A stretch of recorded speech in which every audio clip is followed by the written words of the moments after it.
The Galactic Council believed every war could be predicted. They trusted numbers more than instinct, and patterns more than fear. When they discovered humanity, the equation was simple. Too weak. Too divided. Too small to matter. Humans were labeled non-threatening. Then the war began. Human fleets were destroyed. Cities fell. Worlds went silent. By every rule the Council knew, humanity should have collapsed. Instead, the war slowed. And the galaxy realized something was wrong. The Galactic Council had studied thousands of civilizations and believed the universe followed rules that could always be measured. Wars rose and fell like numbers on a chart. Species expanded, collapsed, and disappeared exactly when the models said they would. The Council trusted math more than instinct, patterns more than fear.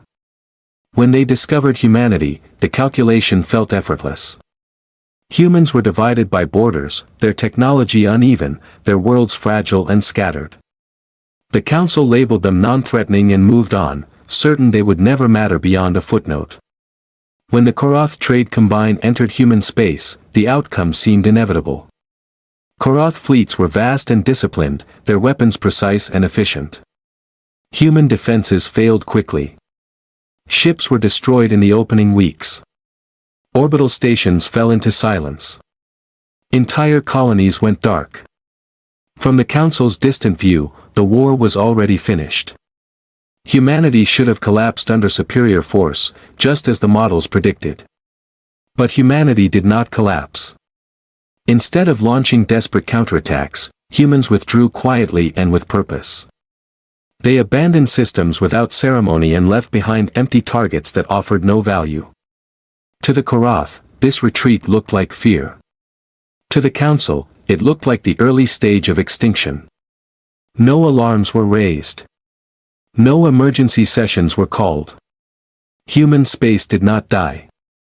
It became quiet. Beneath the silence, it changed shape. Hidden factories appeared inside asteroids and forgotten moons, far from obvious routes.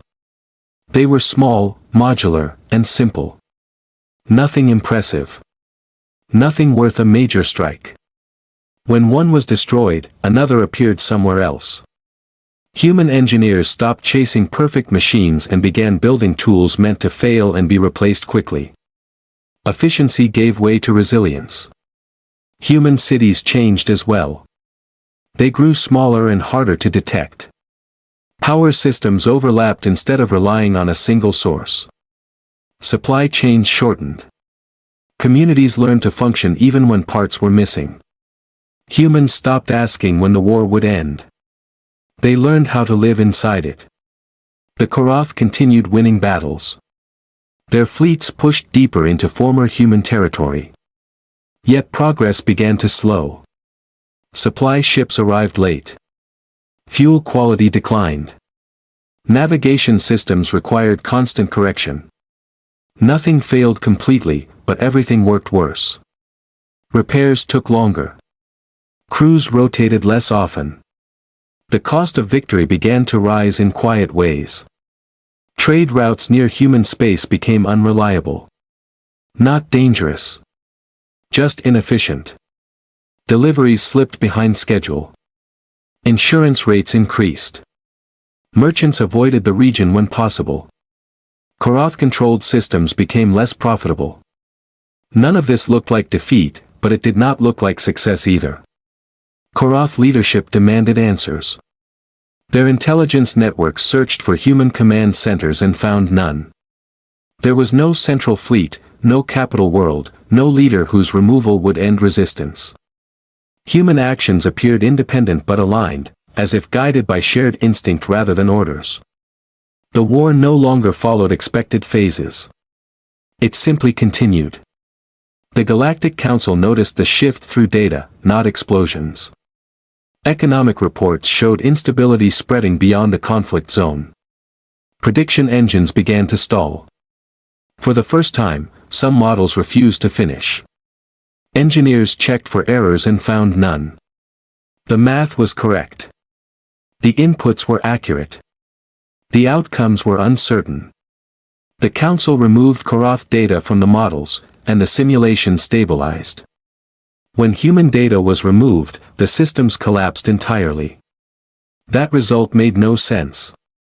Humanity was supposed to be insignificant. Yet without them, the models failed to describe reality.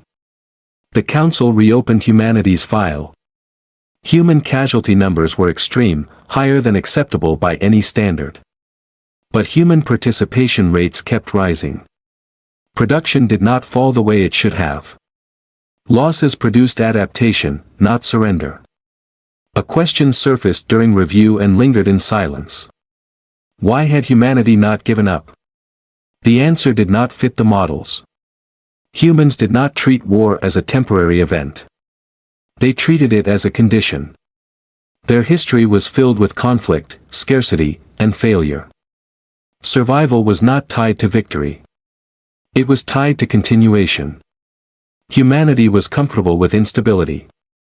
Years passed, and the conflict did not escalate. It spread. Human tools appeared in neutral markets, cheap and reliable, easy to repair without specialized parts. Traders preferred them. Human designs moved faster than Korath influence ever had. Humans were not conquering space. They were becoming useful. Korath allies began to withdraw quietly. Not through open rebellion, but through delay and hesitation. Support arrived late. Promises were softened. No one wanted to remain tied to a war with no clear end. The Korath still held territory, but holding it required constant effort. Every month drained resources. Every year weakened confidence. The Korath attempted a final escalation. Plans were drawn for decisive strikes meant to crush remaining human capacity. The plans stalled. Ships needed repair. Crews were exhausted. Supply routes were unreliable. The resources required no longer existed in the necessary concentration.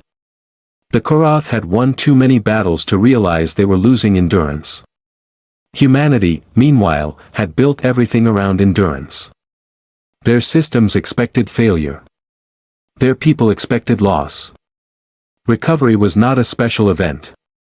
It was routine. There were no victory speeches, no claims that the war was turning. Humans adjusted and continued. The Council ran a final analysis, not to ask who would win, but to measure the cost of continuation.